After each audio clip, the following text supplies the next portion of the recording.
So you got to pick your heart. Hello, everybody. This is Irina Strunina and Kim Kyle. We are back. This is our second season, second year of doing those shows, Diabetes 101 for caregivers. And of course, let's be honest, we are all our own caregivers, and the information we are offering you here is not strictly only to those who are caretakers, caregivers. We are hoping that everyone who logs in, who listens to this, learns something that will be useful for you in your day-to-day life, in your day-to-day conversations with other people. It will help you to understand better what other people may be going through, or maybe we will give you the words that will empower you when you explain yourself, your point of view, your worries to others, and you will be better understood by others. So, everyone, welcome to the show. We are happy you are here. And today we have a very interesting conversation. This is 2026. In January of this year, the new health experts in the country approved a new guidance in terms of what is good to eat, recommended to eat, what is not so healthy.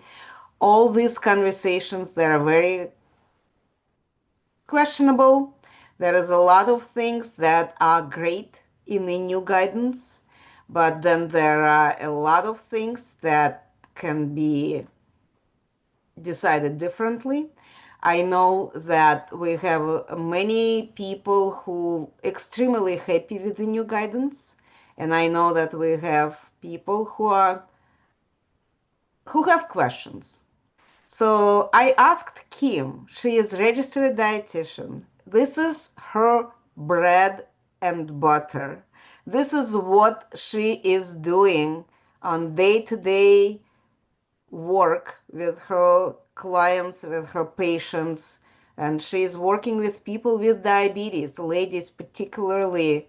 And this is something that I think she is one of the most qualified people to host a conversation with. I would like everyone to take your pen and paper, take your notes. If you are watching this on YouTube, do the bookmark, because this conversation will help you to come back and refresh if you need some comments, to hear some comments once again, or maybe you want to share it with people who need to hear it from your in your opinion. So Kim, welcome to the show. I'm glad you were enthusiastic to talk about it. We are doing it with you because this is our passion project, but I also know that this is your profession. Please talk about it. Thank you so much, Irina. I do love this series. I can't believe it's our second year. It went by really fast, I think. And we have a whole year of presentations that you can go back and watch.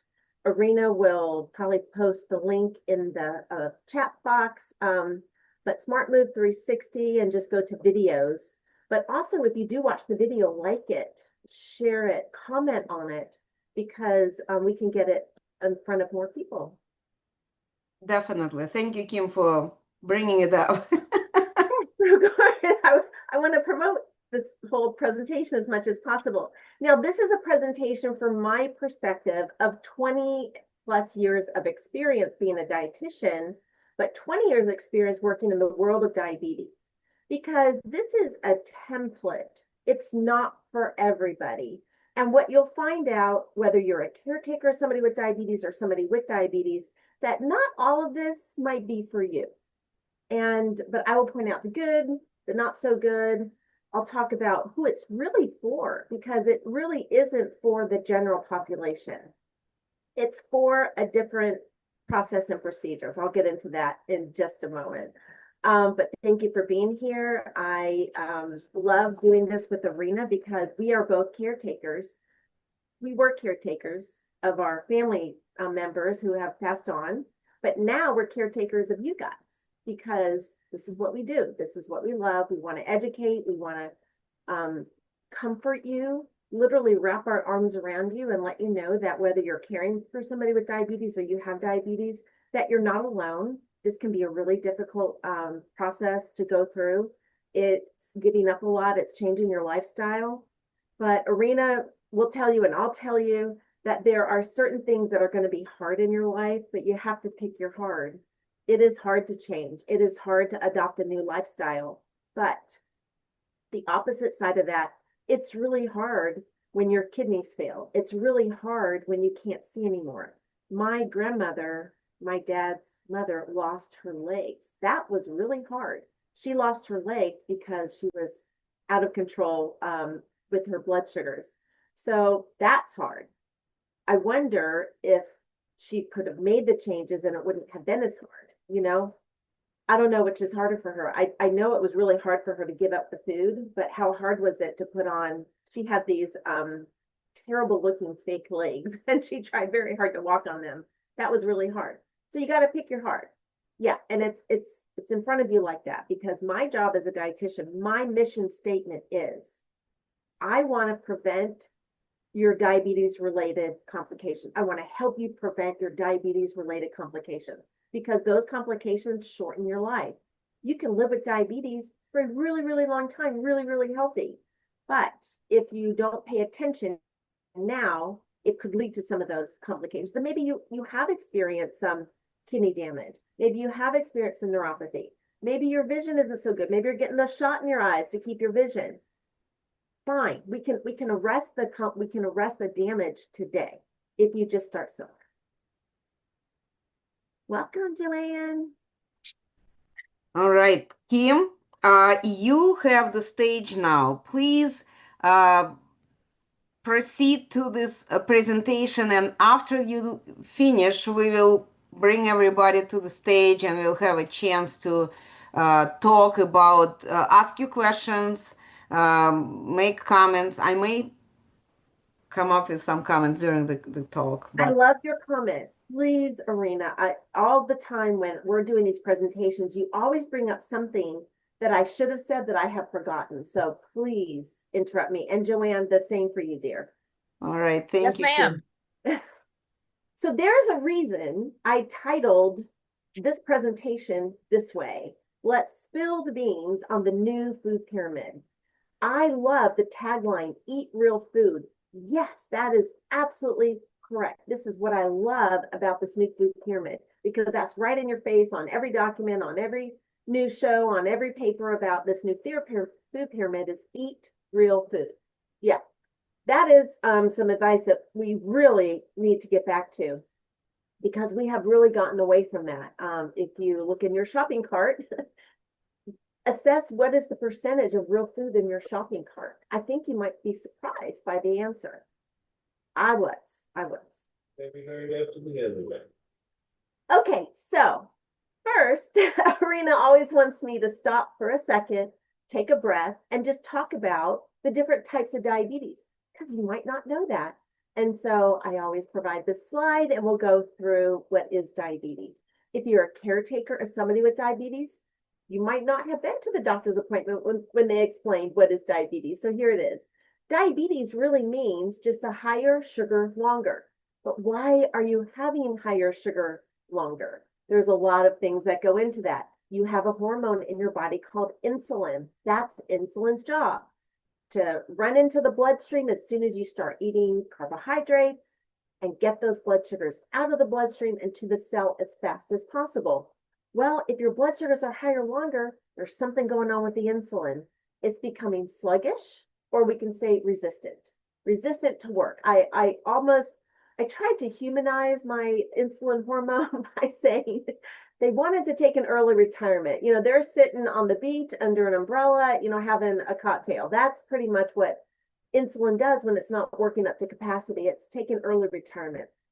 So we want to bring those guys back in. We want to make them really work for us in a great way. But we, as the people who are putting our hand to our mouth, we can also make some changes so the insulin cells don't have to work as hard. I think that's our job. And I think we should do that a little bit better than maybe what we've been doing.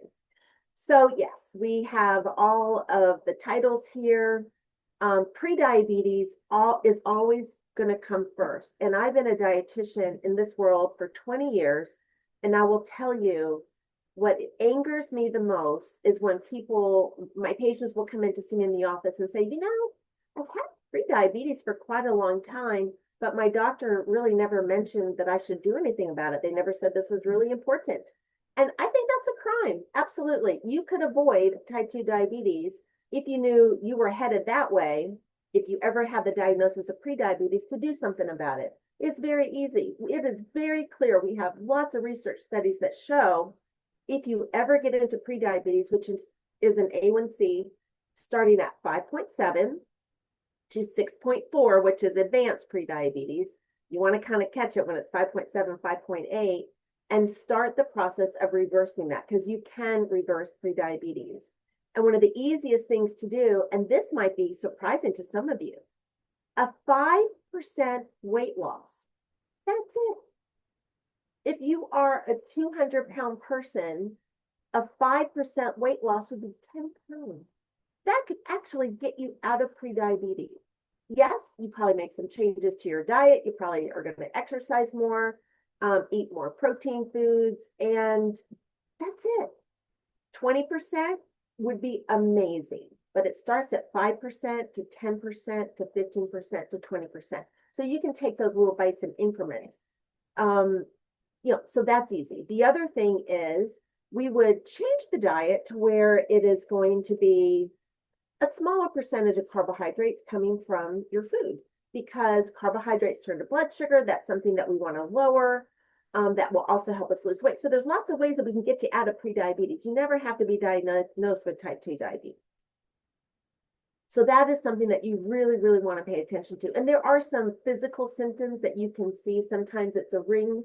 On darker skinned people, you can see it a little bit more profoundly. It's a darkened ring in the creases of your body, whether it's your neck, under your arms, in your groin area, in the back of the knees. If you start seeing a darkening in the skin, maybe it's a different texture, like a velvety texture, that is a sign of insulin resistance. So our skin tags, you have skin tags on your neck, near your jawline, that is also an indication of insulin resistance. So all of these things that you can be aware of, you can let your family members know. As a caretaker, you can notice these things in your family members, or somebody with insulin resistance, you might notice that in yourself. So take care of it when it's pre-diabetic. Okay, type 1 diabetes, this is entirely different. This is something that we cannot predict and we cannot cure. We don't have a cure for this. So essentially, you are born with all of your insulin cells. Insulin is the vehicle that takes your blood sugar, which is the process of digesting carbohydrates, takes your blood sugar and moves it to the cell. We have to have a way to get the sugar out of the bloodstream, and that's insulin's job. Somebody with type 1 diabetes, our own body attacked us. Our own body attacked us and went straight for that pancreas where the insulin cells live and just destroyed them all. They no longer live in your body. If you don't have insulin in your body, you cannot get the blood sugar from the bloodstream to the cells that need it. And essentially, the body starts to starve to death. Now, we have insulin you can take insulin. We have lots of different ways to get insulin into our body, but it is a lifelong condition. You always will have to take insulin, and that poses other complications. Type 1 is a whole different world, but that would be the definition of type 1 diabetes, without any insulin cells. And now you have to have an outside source of insulin through injections or pump therapy, and other medications and exercise to get those blood sugars down. But type 2 diabetes, we do know clearly we have a diagnosis We can diagnose type 2 diabetes now at an A1C of 6.5%, or a random blood sugar of 200, or a fasting blood sugar of 126 on 2 different occasions. So there's many different ways that we can diagnose type 2 diabetes. So something's happened. The insulin cells just aren't working as well. Your blood sugars are higher longer. And this is your body saying, hey, something is not right. I don't feel good. I'm very tired. I'm not getting the energy I need. The insulin cells aren't working.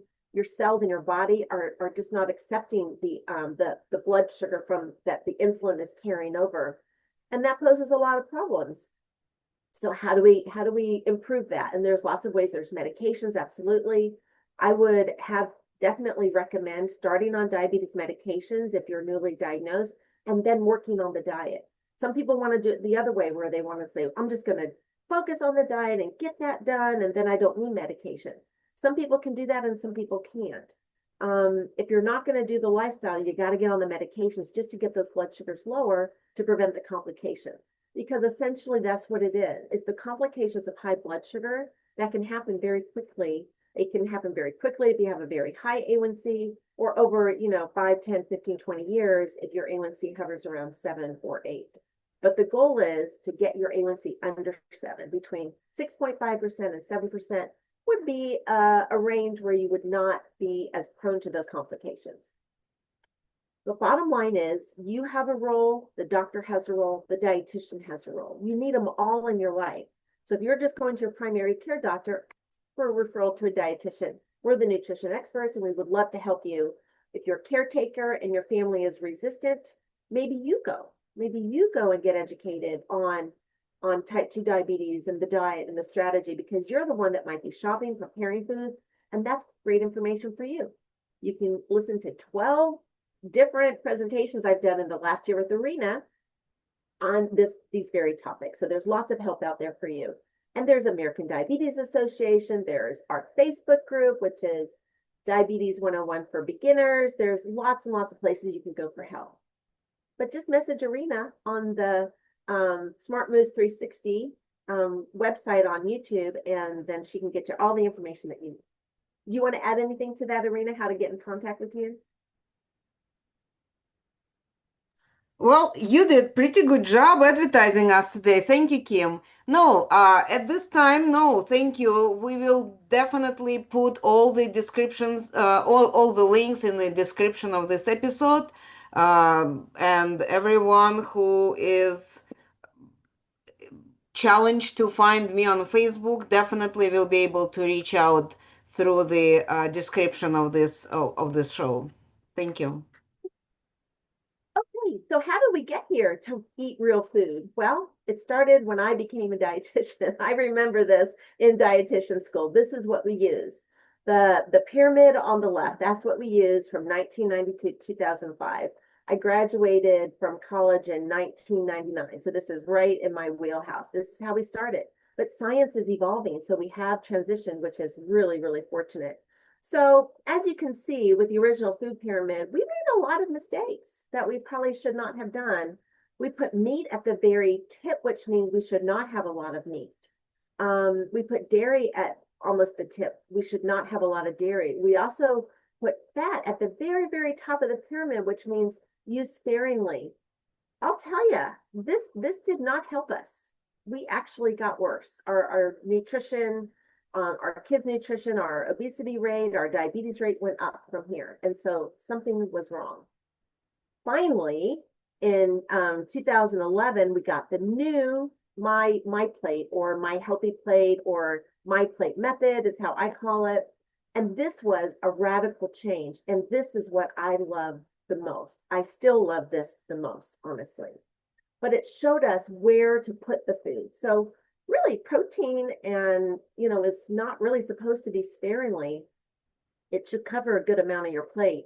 We need fruits and vegetables every day. I mean, it doesn't really tell us here what a serving is. And it gives us a little bit of pictures on the left about fruits and vegetables, but it's a big part of your plate. Grains, we probably overcompensated for the grains on that first food pyramid. So here you see it's not going to take over the plate. It's going to be a part of it, but it's not going to be the main course. So I still use this because I can really show you how to organize your food on your plate to create a great meal. But now we have permission, I guess if you want to call it that. Now we have, there is evidence that we need more protein in our diet. We are not getting enough. Actually, it's a slide that I didn't put, but prior to this new Eat Real Food pyramid, 0.8 grams of protein per kilogram of body weight was the recommendation. Now it's 1.2 grams of protein per kilogram of body weight. So we're really emphasizing protein. And this is what I like. I agree 100%. Protein and then adding in healthy fats. I'm not so sure I love that stick of butter there in the middle of that real food pyramid. I don't love that because that's not great for our people with diabetes. But we know that fat and protein are going to make us the most full in addition to fiber. So that's where the fruits and the vegetables come in. So we have just been hungry for 20 years. We have been starving and we've been eating the carbs and we haven't been exercising, and our obesity rate went through the roof and our diabetes rate went through the roof. And I will tell you from personal experience as a dietitian for kids through COVID, we started the epidemic with COVID. We didn't give anybody any type of regulations or guidance on exercise and eating, not sitting our kids in front of the TV for 12 hours a day, not feeding them sodas, way, way more than they were before. And I had kids in my office in 1 year gain 100 pounds, 100 pounds. And that is not an isolated incident. So even starting COVID, we had a huge change in our obesity epidemic. And we were just snacking and just, just being home and not doing anything because we were afraid. Everybody just scared us to death to even go outside. I mean, that's going to have impacts on our kids for decades. So we have to get out of that. There are some exercise recommendations I'll talk to you about that I'm very excited about too. But in regards to the food, I like how they started. I do like that. Real food, we're going to get protein at the base of our diet, healthy fats for sure. Saturated fats, I'll tell you about that too. But this is how we're going to start. And I'm okay with it so far. But where are the beans? Where are the beans? That's kind of why I'm pissed off about it. I don't love that they didn't prioritize that part. Because not everybody in the world eats animal meat, right? I counsel many, many vegans and vegetarians on a daily basis. They feel a little bit left out. And I don't blame them. Okay, so let's pick apart this. So we got on the left side, we got our meat and our steak and our ground beef. I don't see ground turkey there. I would love a ground turkey there, something a little bit leaner, but we do have the salmon for the healthy fats. I love that. I love how we have fat in there now. We don't have to be afraid of fat anymore. Yeah, there's going to be a limit of the saturated fat, but the healthy fats are certainly great for our heart. And, for diabetes, that's the one thing that you've got to keep healthy is your heart. Our arteries can get clogged with sugar. Sugar's kind of sluggish. It's kind of sticky. And saturated fat and high sugar clog an artery. We know that for sure. There is lots and lots of studies to prove that. So getting in those healthy fats, it's almost like adding oil to a dry engine. It just makes everything run better and more smooth. So I love that the olive oil is there, the avocado is there. I love that the can of tuna is there and the shrimp and even the eggs. Eggs are not to be feared any longer. We want eggs in our diet. It's a perfect protein. The lowest saturated fat protein that we can really get in that comes from an animal is going to be an egg. So I love that. I love that so much. I love the veggies. I love the carrots. I love even the canned green beans. We're just going to promote more fruits, more vegetables. Now, for diabetes, yes, we have to have a conversation about carbohydrates, which includes fruit. But I would much rather you have an apple than a bag of chips. More real food. That's what we're going to focus on. It's going to be hard to change, but we have to make that change because it is better for our body. And then we have grains at the very, very, very tip. Now, we can get a lot of fiber from grains. We can get a lot of fiber from quinoa and brown rice. And where are those darn beans? Anybody see the beans? They have strategically placed the red kidney beans on top of the bowl of rice. I know. Don't talk about that. I don't love that. Okay, the beans are there, but it should be in the middle, literally in the middle. So maybe they'll Agreed. come out with the vegetarian new real food pyramid. And I think that is probably, maybe I'll just make my own. I'll make my own vegetarian food pyramid and I'll share it with everybody. Let's But do I'm it. not mad about it. I'm not mad about this new information because we have been starving for 20 years. We have to feel full. We have to have permission to eat fat, eat protein, eat vegetables. And for diabetes, yeah, we're going to certainly be aware of the carbohydrates in our diet.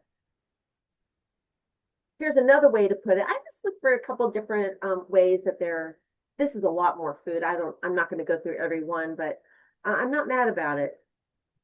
Yeah, I think we do eat a lot more grains than we probably should. Listen, if you go to a restaurant, you get a plate of pasta at a restaurant, that's like 3 servings or 3 different meals. We get used to eating out from COVID. This is what happened. We just went to restaurants all the time. And then in turn, we're like, oh, this is how much pasta I get at the Olive Garden. So this is what I'm going to have at home. So we kind of ruined our idea of what is a real portion. So we're not going to fill up on carbs anymore. We're going to fill up on the real food. We're going to fill up on meat, veggies, fruits, healthy fats, and then we're going to have the carbs as the side dish. It's still going to be there. It's just going to be the side dish. So I found it was hard to find these pictures. I don't know why it's so hard. Here's a picture on the left. I go to the grocery store and I'm very aware of what's in your cart. Now, if you ever see me at a grocery store, you are welcome to look in my cart. I want you to look in my cart. I go to the store thinking somebody's going to see me here. One of my patients are going to want to look in my cart. And it keeps me on the track that I probably should be on because I get a little fearful of you guys seeing anything that you might not think I'm an expert. So the cart on the left is very, very common. We have a snowstorm today in South Carolina. So everybody's been shopping and trying to go to the store before the snowstorm. And this is what I'm seeing. I'm seeing sodas. I'm seeing lots of juices, lots of chips, lots of crackers, lots of candy. And is there any real food in there? I don't know that I see any real food in there. Well, There are a couple trays sideways, so we cannot see we have what some on meat. them. There may be some chicken on it. Yeah, but look at all that soda at the bottom. Guys, we got to stop that. Listen, whether you have diabetes or not, you have got to stop drinking calories. This is not good. This is how our kids gained 100 pounds in a year. And this is not an isolated incident. They're drinking soda, sweet tea, like it's going out of style, like it's their only beverage. So we got to get water. This new real food is not real favorable to artificial sweeteners, but this isn't for everybody. So our people, our diabetes people, our type 1 diabetes people can have something sweet to drink, but it can't be full of sugar. It's just going to have the opposite effect. You can have canned foods, you can have boxed foods, but where's the real food? Try to get maybe 50% of your cart to come from real food. That's a challenge for you today. Let's see if you can do it. So the key features of this pyramid is protein, protein, protein. I love that. This is all I talk about in my classes. Not all I talk about. It's one of the main things because I don't want people who grew up in my world, 60s, 70s, 80s, that were told to fear protein, to fear fat. We have to stop doing that. We have to get back to, what is the new science, which is protein helps you to feel full. It helps to slow digestion. It's your natural Ozempic. Protein and fat is the natural Ozempic, so you don't feel so hungry after eating. Instead of taking the medication, you can increase your protein, increase your healthy fat, increase your fiber, and you will feel very full for many, many hours. The other part is getting into healthy fats. I don't love the saturated fats because for my family, my dad, and a lot of people with diabetes, you are at higher risk of clogged arteries and heart disease. And so saturated fats we know are going to clog the arteries. Now, they did say, if you watched any of that, the news where they came out and announced it, I don't know if Oz came or somebody came through like, but saturated fat is still less than 10% of your total daily calories, which has been the rule for 20 years. So they didn't change that because they know that there is science that shows a lot of saturated fat is still not good for us. So the big buckets of beef tallow and butter sticks that they put on, on the pictures, we're still going to watch our saturated fat. We still have to do that. Now, the smallest, I love a fruit. I think fruit is way better than chips. They both have carbs, but fruit gets really beaten up because it has sugar in it. Sugar is not a four-letter word. You do not have to think of sugar as something bad.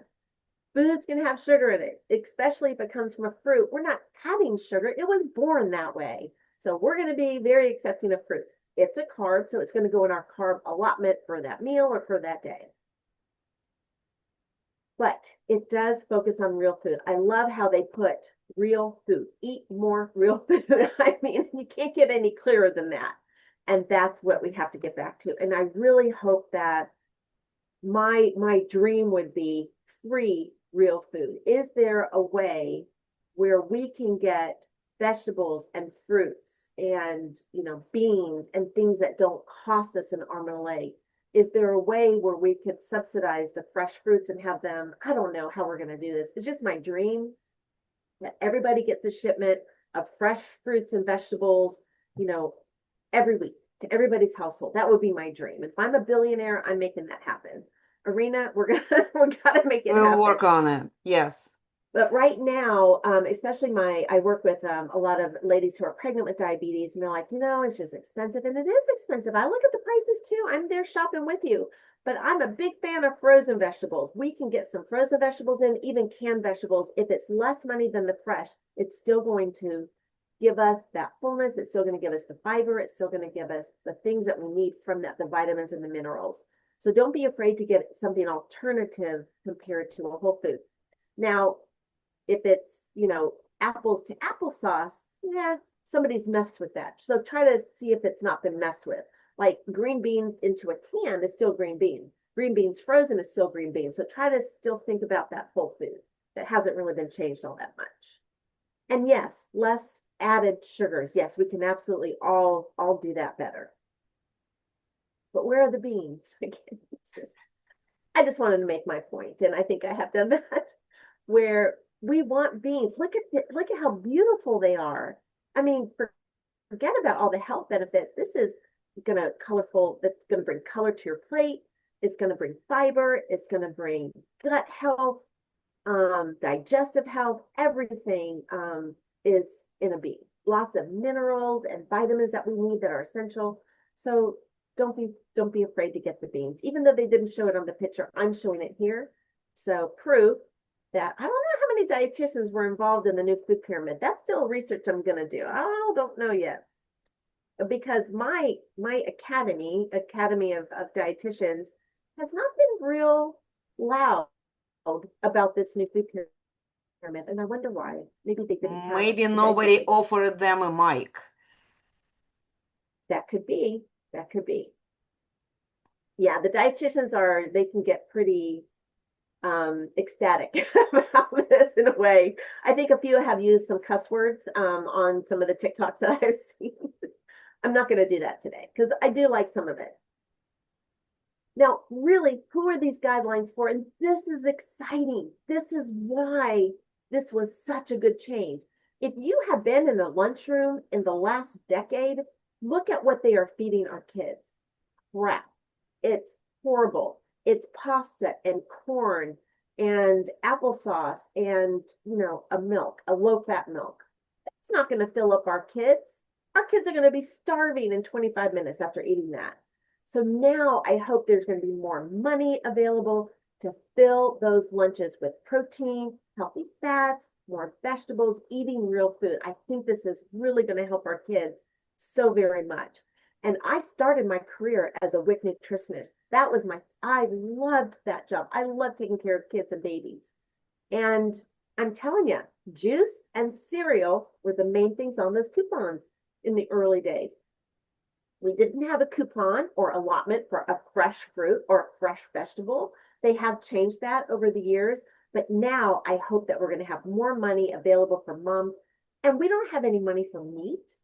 We can have them purchase beans and peanut butter and eggs, but there's no allotment for chicken or beef or ground turkey. So this is what I'm so excited about, because these guidelines change the government programs, the WIC, the school lunches, if it's any federally funded program, nursing homes, um, welfare, things, that people need to have access to healthy foods. And I think this is really going to be the game changer for that. And so this is really what this was for, so we can start giving our kids real food, and they need it because they're growing up on microwave stuff. Listen, I get food diaries every day from young moms. They've never learned to cook. Everything they eat is from a restaurant, fast food, or from a box. Microwave macaroni and cheese, hot dogs, chips, soda, juices. And I ask them, do you ever cook? Nope, I don't cook. I can't cook. I never learned how to cook. It's a shame. My mom, at least, back in the 60s, 70s, I learned to cook, but kids these days are not learning to cook, and that's a real shame. So hopefully this generation going through K through 12 now will start to learn some new food ideas. And as caretakers, you can start doing this for your family as well. And if you don't have a caretaker, you're your own caretaker and you can do it yourself. Okay. This is fascinating. Since 1990, in 1990, we can remember 1990. The childhood obesity was 2%. What happened? Why is it 22% and growing every year? Why? Because that original food pyramid and all the studies, no fat, no protein, more carbs, got us there. It really did get us there. I remember being afraid. Everything was fat-free. My mom bought everything that was fat-free. We were afraid to eat any fat. So now we have to unlearn that. So the older generation, I think, is going to have a really hard time with this. In my dietitian career, early, I never saw kids with type 2 diabetes. COVID and post-COVID, it 100% increased. Lots of 10-year-olds with type 2 diabetes. What are we doing to our kids? This is insane, insane. COVID increased the sedentary hours from like maybe 1 or 2 to 10, or 8 to 10, I think is, I don't remember the statistic, but it increased it a lot.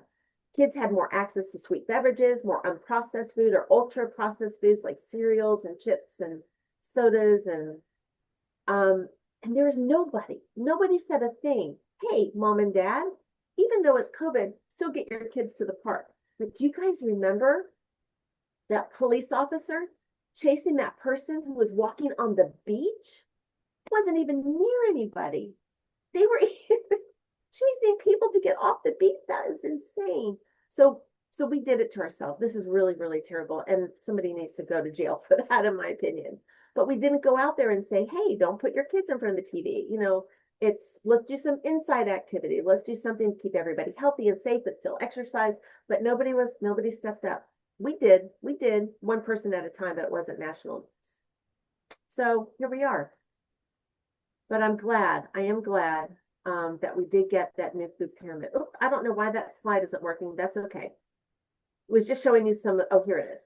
So what the food pyramid shows is now we're going to emphasize protein, whole foods that are not processed. If it looks like it does in nature on your plate, that's a whole food.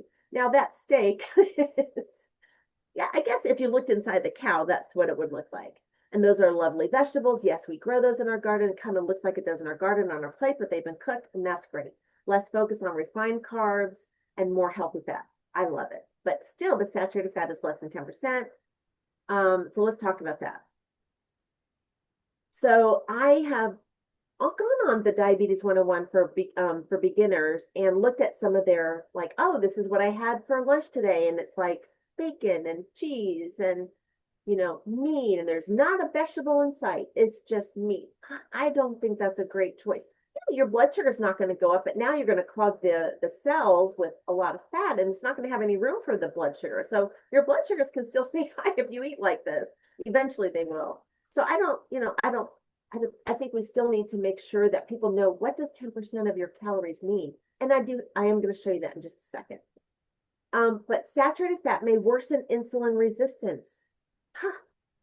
That's what we're fighting against. And now we're going to increase butter and beef tallow and ribeyes. I think that we still, as in the diabetes community, I still think we're not going to go crazy on this. Healthy fats, absolutely. Healthy fats improve our insulin resistance. They make it better. Our heart is better. Everything is better. We're going to be less prone to clogs if we're eating more healthy fat. So that's what I wish that they would have promoted, as opposed to let's eat more beef tallow.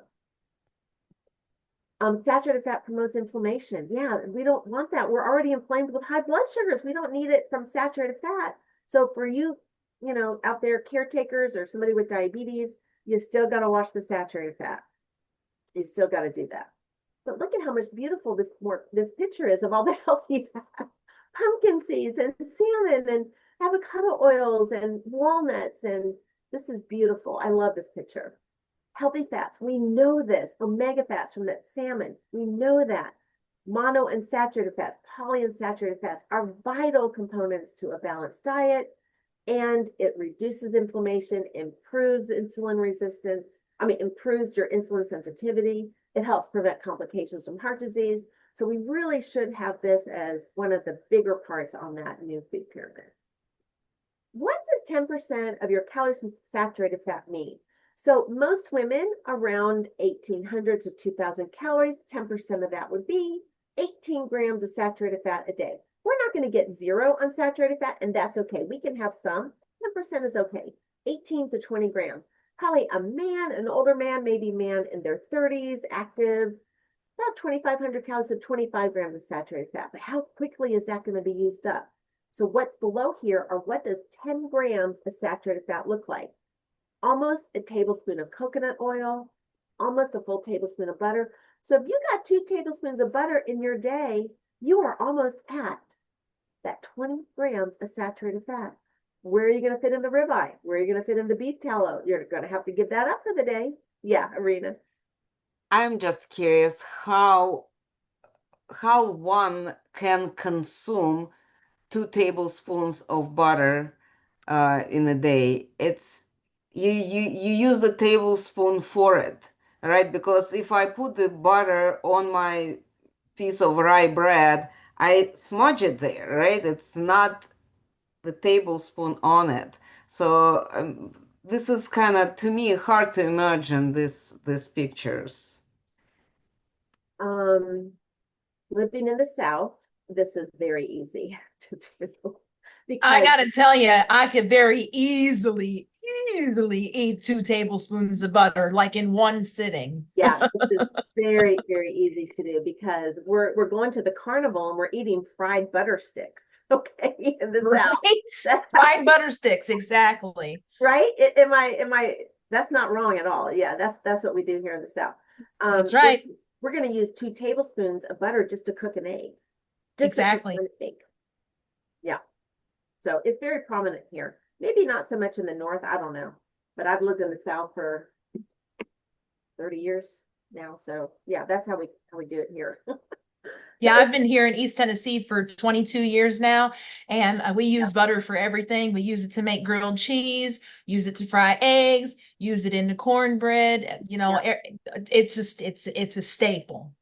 So you're still going to have to watch this, everybody with diabetes and caretakers of those with diabetes. This is still something we're going to have to watch. Yes. I still don't mind margarine. We're not adding trans fats to the margarine anymore. A trans fat was the one thing that we wanted to get away from because that could still clog your artery. It was a manufactured saturated fat is how I identified a trans fat.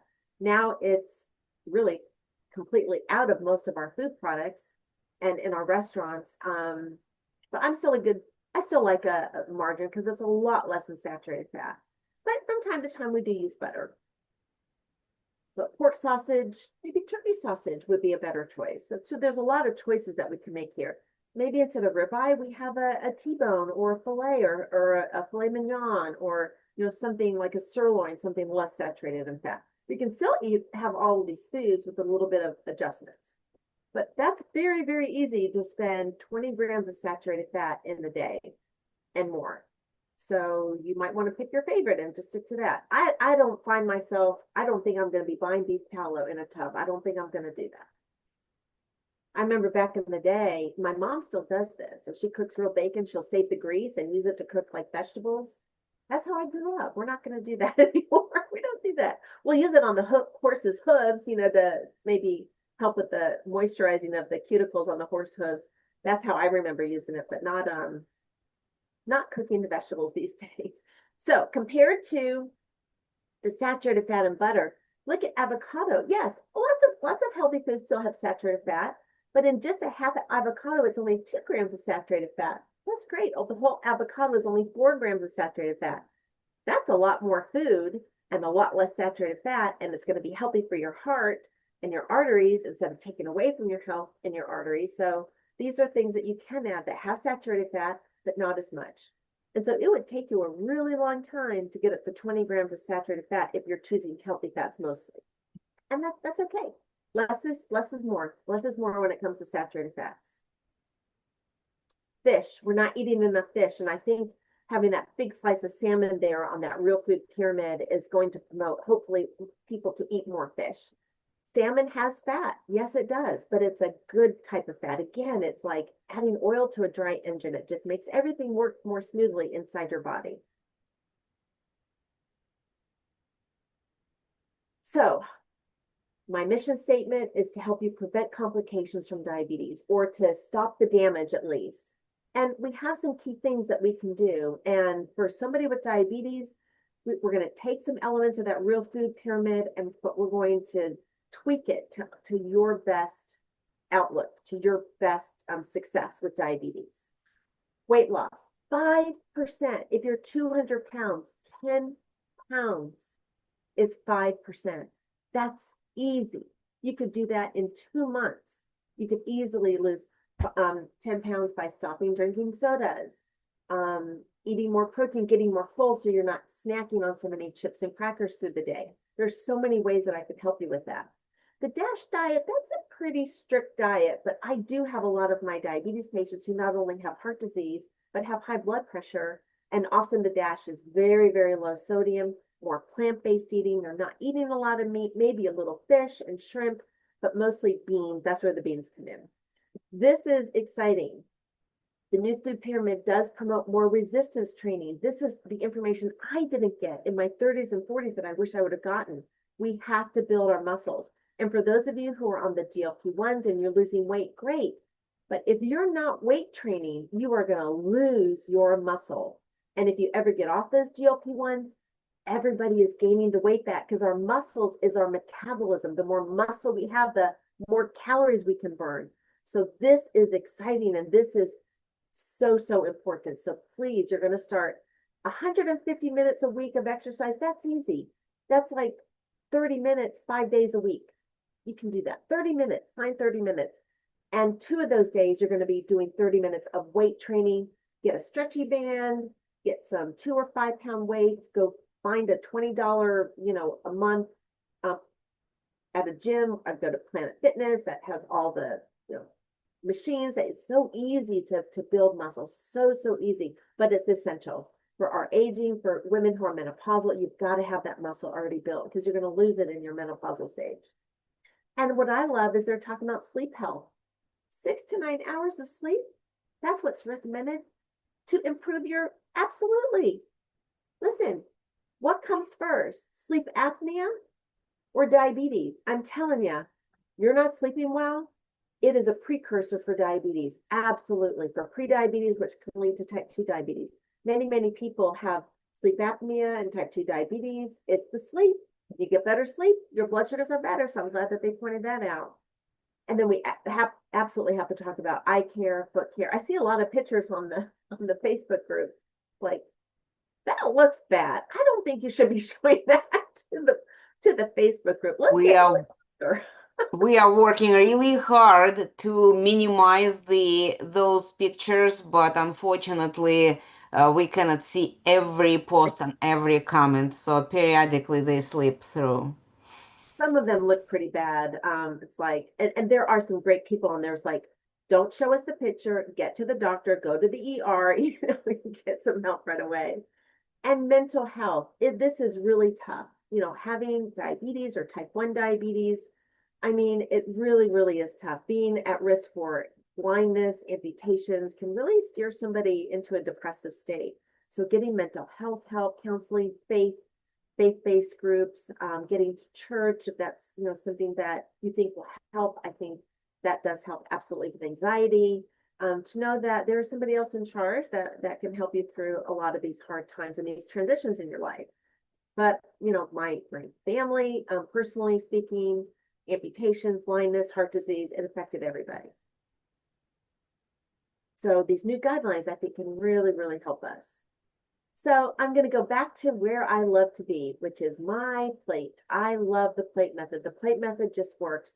It does follow the principles of the new food pyramid, but we're going to reduce the emphasis on the saturated fat, increase the emphasis on the plant-based foods and the healthy fats. And so that's really what I've been talking about for the last 20 years, that I'm so glad that I'm going to continue talking about. Listen, you can still have chips. You can have a donut. You can have some chocolate. You can still have all of these things, but the priority is the real food. Look at your plate. Half of your plate should come from vegetables that are not starchy. You can Google non-starchy vegetables all day long and come up with many, many different lists. Carbohydrates, potatoes, chips, beans. There's a lot of different types of carbs. Ice cream. Pick your carb. Don't choose ice cream every time. Get some beans in there, get some sweet potatoes in there, get some bread in there. But bread and potatoes, pick your favorite. Find one or the other. So we are still going to have carbs. It's just going to be our favorite, and we're going to keep that on the side dish. And protein, I probably will make that a little bit bigger on this plate method, because I think we do need to emphasize we need about 4 to 6 ounces of protein every single meal. This represents about 3 ounces. So we're going to make that a little bit bigger, maybe even go outside the plate lines, and that would be okay, because protein is going to make you full. You're not going to want to eat any more food. It's a great strategy. Or decrease the portion of your carbs.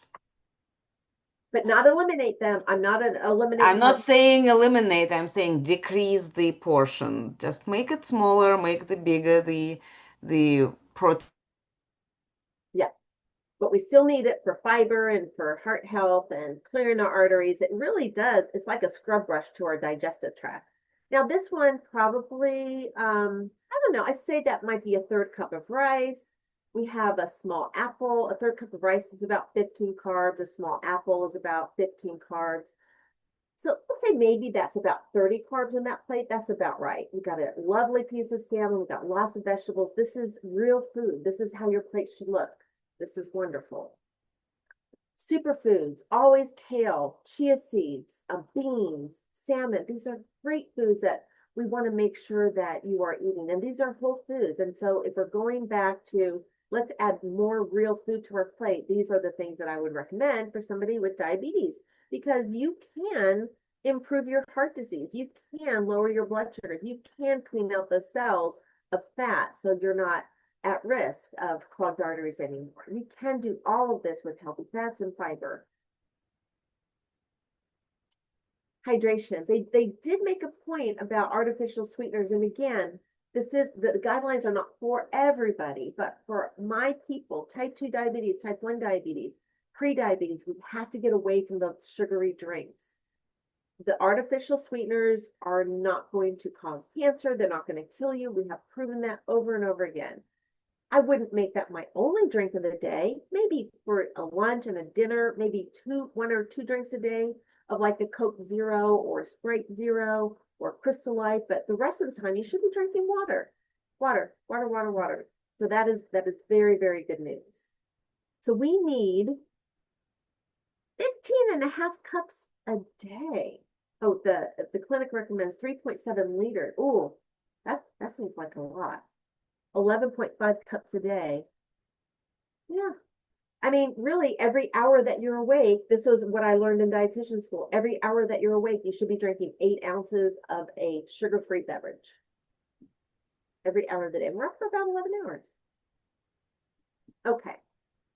This is what I love. The new guidelines have pointed out strength training. You have to strength train. You got to start early. You got to start in your 30s and your 40s. And if you haven't, like me, I'm starting in my 50s. Now, I've weight trained different types of my life. I was very fit and everything in my 20s, but then I got away from it in my 30s and 40s. And I'm paying for it in my menopausal age. So strength train, never stop. Never. This is part of the program for the rest of your life. And if you haven't started, start today. Anytime you can weight train is going to improve your insulin sensitivity, which means the insulin cells that you have left are just going to work better and faster and more efficient. So weight training, weight training, weight training. Your muscles love sugar, but you have to activate them for them to lower your blood sugar. So give the sugar somewhere else to go besides your cells. Put them your cells that you store as body fat. You want them to go in your active muscle cells. Yeah, 150 minutes a week, 2 to 3 days strength training. I think we can do that. That is easy. There's hundreds and thousands of videos that you can get on YouTube on how to weight train over 50. Just look for weight training over the age of 50. If that's your age group, and most of our people are in that age group, so I think that'll be great. If you are a caretaker, you can start to do the videos. You can ask your family member to join you that has diabetes. Make it fun. You don't have to say, you have to do this. Say, hey, I'm doing this video. I would love for you to join me. Maybe they will, maybe they won't, but you're going to be the person that's going to get them there by you doing it first. So the caretaker does have a role in this, in that you can't sit on a couch and tell your person with diabetes to get out and walk around. You have to do it too. But guess what? When I have spouses or a married couple in my office, the husband's like, I did this for my wife and I lost weight. I feel better. I reduced my pant size by 3 sizes. I feel stronger. I'm eating better. So it's for the whole family. You try this, whether you have diabetes or you have a caretaker that's taking care of you. It's for the whole family. And nobody should be on the sidelines just watching all this happen. You need to participate. So, according to the guidelines, this has always been the case: 2 fruits and 3 servings of vegetables a day. So 2 fruits is about 2 cups of fruit a day, fresh, and then 2 to 3 cups of vegetables per day. That's easy. That's easy. A cup and a half for lunch, a cup and a half for dinner, or a cup for lunch, and we're going to get a cup of vegetables in our snacks and a cup for dinner. That's easy. We can all do that. Strive for 25 grams of fiber a day. And this is where the beans come in. Just a cup of beans is 16 grams of fiber. You're almost there. You're almost there. You just add some veggies and some fruits in the day. You're going to be there at your 25 grams of fiber or more a day. You're going to choose butter or beef tallow. Maybe you're going to have 1 or 2 tablespoons of that, and then you're done. Or you're going to have maybe a marbly steak, later on in the day. But get in your healthy fats. Let's get avocado. Let's get nuts and seeds. Let's cook in avocado oil. We're going to get the healthy fats in for sure, because for diabetes, that's what's going to help us the most.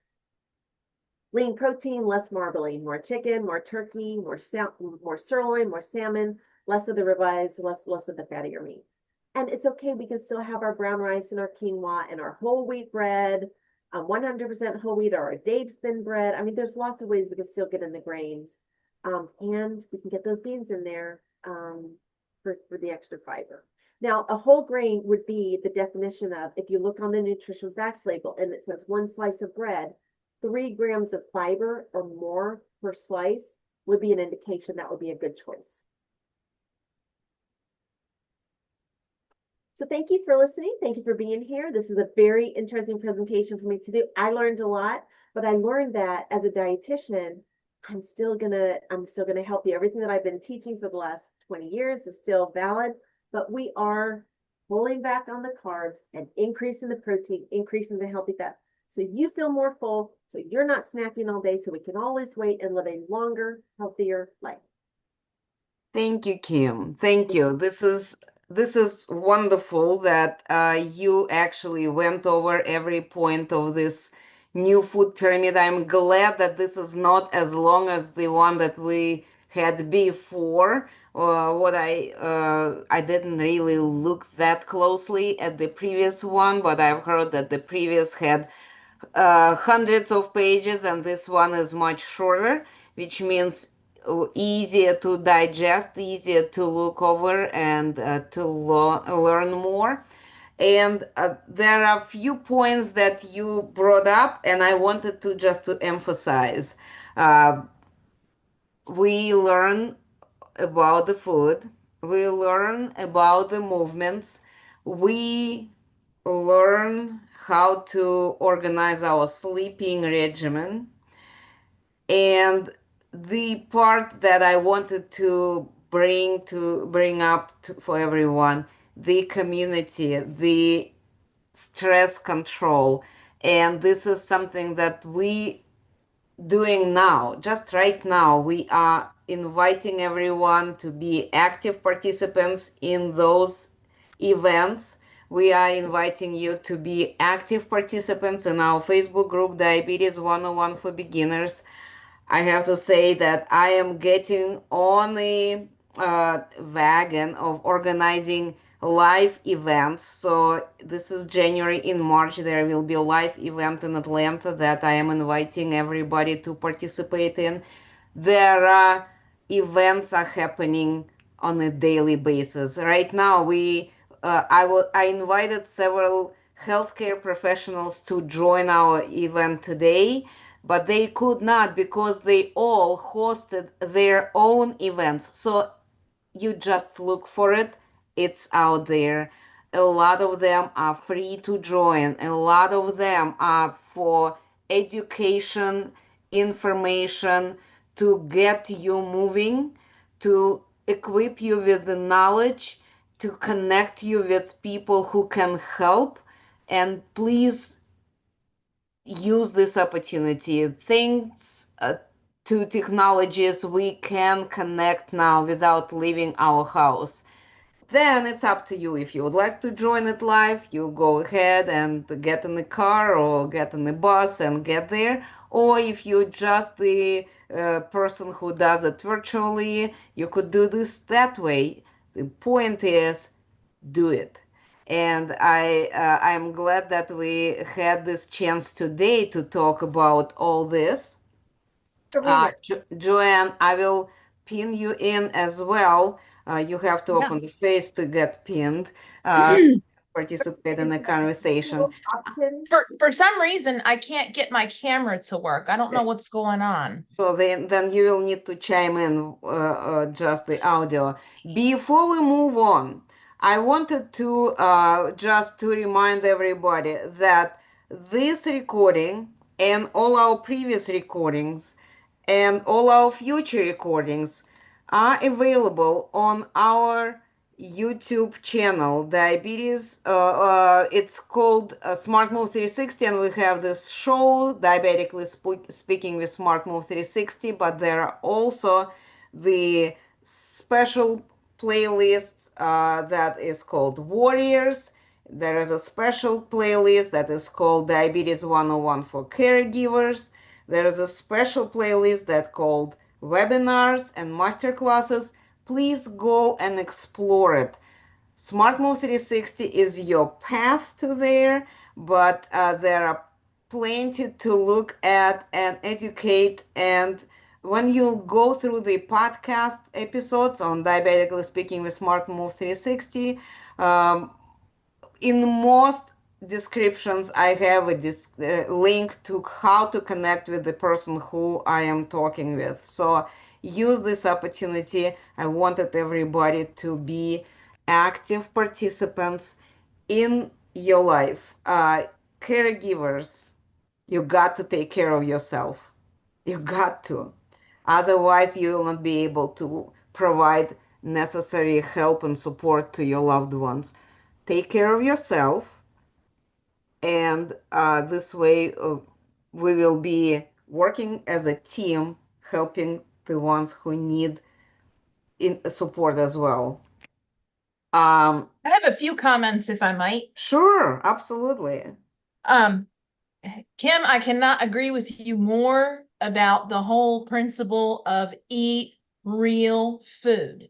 And in the thousands of patients that I've spoken to over the course of time, a lot of them are accustomed to picking up that box of Cheerios and picking up that, that box of what is it? Like the bacon, egg, and cheese croissants from the freezer section. I especially appreciate the eat the real food thing that you make yourself, because that way you know exactly what's in it. Mhm. And a lot of these pre-made foods are very convenient and they taste very delicious, but they actually contain a bunch of chemical preservatives that cause inflammation and increase the blood sugar. And a lot of people think, well, if I just don't eat the sugar, but I can eat this croissant, or I can eat this, this taquiera or whatever processed food. But those have the chemical in there that cause inflammation that then increase the blood sugar as well. And if you make the food yourself, like I said, you know exactly what's in it. I know that I have to teach people to actually use a real measuring cup, because Yeah. a lot of, when you say, measure it out, people will just like take a cup, like a standard cup from their cabinet, and be like, okay, that's a cup. Ooh, that's a lot. Use an actual, real measuring cup, the kind that you would use for baking. Um, let's see what else. I made notes while you were talking. I know that for caregivers, especially parents, one of the challenges they have is when they have children with special needs, especially those that are on the autism spectrum. They have a Right. lot of issues, sensory issues with textures, colors, strong flavors. Right. And this is where it's up to us as parents and caregivers to do a little research and try to figure out how we can sneak some of these really good, healthy foods into other things that we're making, or put them in such a way that will mask the color or mask that strong flavor and make it taste good. Because, like, for example, I have twin 17-year-olds. They're on the spectrum, and they actually have hyperinsulinemic hypoglycemia, so they stay with low blood sugar. And Wow. so they're constantly looking for, something. And I have one of them that cannot stand mushrooms. Mushrooms are probably one of the healthiest things that we can eat, right? They're like super packed with B vitamins. And so I try to cook them as often as possible. But if my kids see a mushroom on the plate, they don't want it. Or if they taste a chunk of it, they don't want it. So what I learned to do is to mash it up and put it in a filling. So like I'll take like a chicken breast, make a stuffed chicken breast, and put the mashed up mushrooms inside that, where it's tiny little pieces. They can't even tell the difference. They eat the whole thing up. So sometimes we have to we have to think outside the box to try to get some of these healthy foods in there. Got to be creative. Another important point that I wanted to note, when it comes to cooking, and I say this because I've been a home chef for like 30 years. I cook everything all the time. Irina knows this. When you're using extra virgin olive oil, you need to be very careful about how you're using it when cooking. It is not meant for high heat cooking. If you heat it too high, the good healthy fats in there actually convert to trans fats. So we got to be careful with that. So if you're doing stuff under the broiler, or using your oven at a high temperature, or have the stove on high, you want to choose a different fat for sauteing and stuff like that, just to avoid those trans fats. Let's see what else. Oh, another challenge that I've run into as a caregiver, because my husband is type 2, and my children have their issue, is that a lot of times they will wait too long to eat because they get hyper focused, let's say playing a video game or watching a TV show, or they're busy at work, and they forget to eat. And then suddenly they're starving to death. And so what do? They go just grab anything and everything, the chips, the ice cream, the whatever it is, because they're starving to death and their body is sending an alarm signal. And sometimes what ends up happening with that is they end up binge eating. And so as caregivers, we have to kind of try to plan ahead and learn to recognize the signs of that so that we can catch it before it cascades into, well, give me something. They like, they turn into like the Cookie Monster. And so one of the things that I've tried to do is to put together snacks or put together a box of leftovers from like last night's dinner or something that's ready to go, that when they say, I'm hungry, here, I hand it to them. Here you go. You can put it in the microwave or you can just eat it as is. And that way we prevent them from going for the junk food and eating too much. Also, you were asking about the how many dietitians were involved in the development of the new food pyramid. While you were talking about it, I went ahead and looked it up, and I found that 6 registered nutritionists served as core scientific panel members of the advisory committee, and I actually found the document listing all of the members. I can send that to you if you'd like me to. And another thing, there's a new study that just came out a couple of weeks ago demonstrating that microplastics in males contribute to type 2 diabetes development in their offspring. And so this is an important thing to consider when we're doing our grocery shopping, that we want to try to buy products that are in boxes or, bulk like fruits and vegetables, and try to avoid things that are stored in plastic containers as much as possible. If it's fresh, fruits and vegetables, and let's say they come in a plastic carton, when we get home, get them out of the plastic carton, rinse them off, put them in glass or wrap them in foil or something to get them out of that, and definitely avoid cooking and storing leftovers in plastic containers, and that can help cut down some. I know that microplastics are everywhere, but every little bit that we do can help, I think. Absolutely. And I think wanted I wanted to add here something into this. We're talking about food, about cooking, about eating. Today is the topic, and I wanted to suggest one great technique that friend of mine, Joanne, you met with her, Monica Henderson, once shared on our events. And this was how they helped one of the family members who was extremely picky, still is, in what they eat, particular about specific items, the way how they cooked. So what they did, they went as a family, it was a family meeting.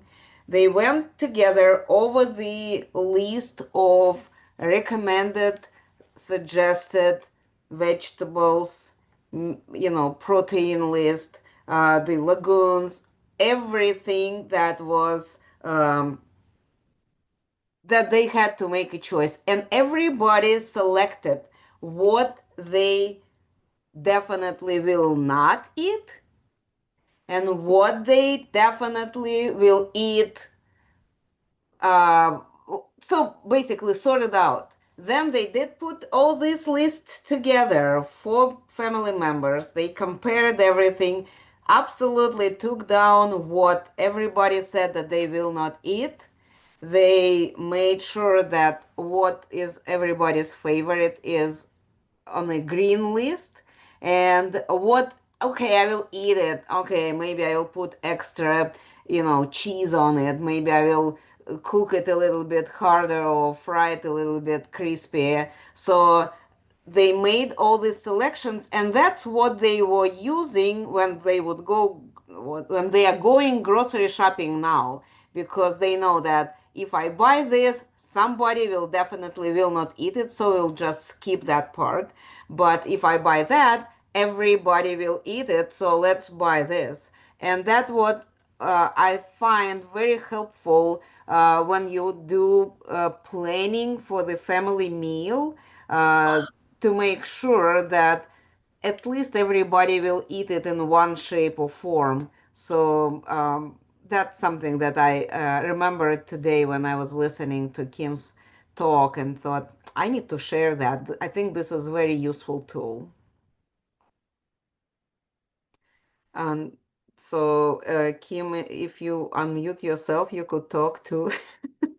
Yeah, no, I love that. That is a great strategy. And I did love what Joanne said about getting things out of plastic as soon as you can. I've actually found a really great package on Amazon of some lovely many different size glass containers with a lovely cap that snaps down. You know, everybody loves to hear that sound. It snaps down and it's in there. And I do love that. And I did buy some recently and maybe I'll share the link on Diabetes 101 for beginners. I can share the link because I love it. It was not expensive and it just gives me everything, every size that I need. So thanks Awesome. for that reminder. That is important. So many things come in plastic. We drink out of plastic bottles, you know, but the glass bottles are just so darn heavy, you know. Yes, and breakable, so easy to break. But we are switching over more to glass and we have more of the not the Yeti, but more of the stainless steel as Mm-hmm. opposed to like a plastic bottle. So we're trying Yes, to transition over to that myself. yes, That was a good point, Joanne. Thank you. You're most absolutely. welcome. Definitely. Well, what I can say that we are, unless, Kim, unless you want to discuss something else, I wanted to just remind everyone about the topics that we already spoke about. And anybody who is listening today to this talk and you think that we need to focus on something specifically, please make a comment under this video so when we are preparing the next presentation, we will keep this in mind and maybe this will be the topic for our next talk if we didn't have it yet discussed in the past. So let me show you the list of our previous talks so you could actually take a look at it and see. So we spoke about the insulin resistance. We spoke about importance of knowing your numbers and knowing your A1C, why it is important to know it.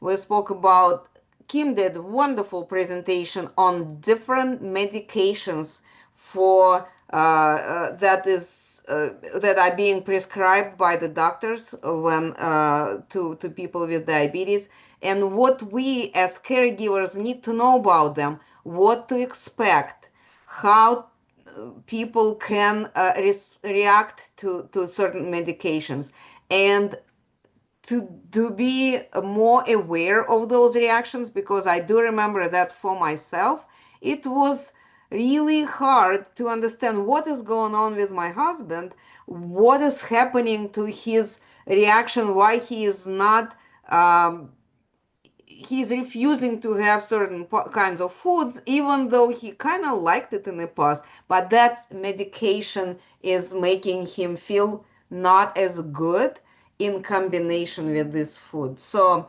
medication, knowing about medication is very important.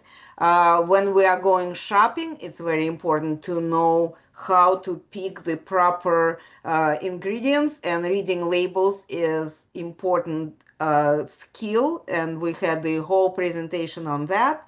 We were talking about importance of nutrition when we are caring for diabetes in life in general, and for people with diabetes specifically, because nutrition is our body's fuel, and if we do not provide the proper fuel to our vehicle, our body will not respond properly.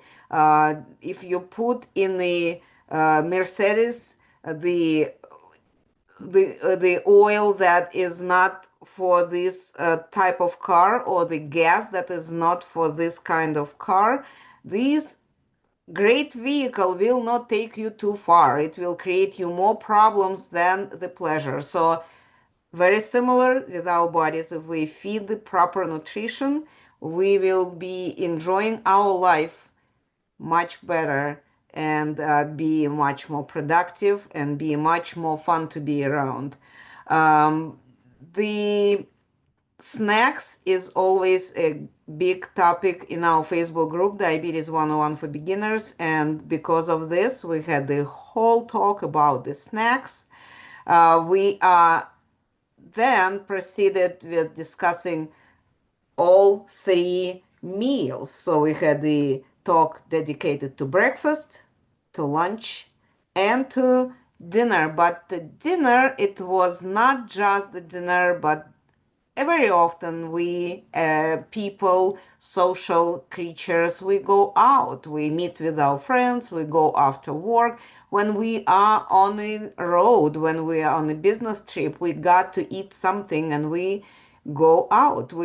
So how to select what you will order when you are in a restaurant, and that's what is important to know. So we had the whole presentation on that.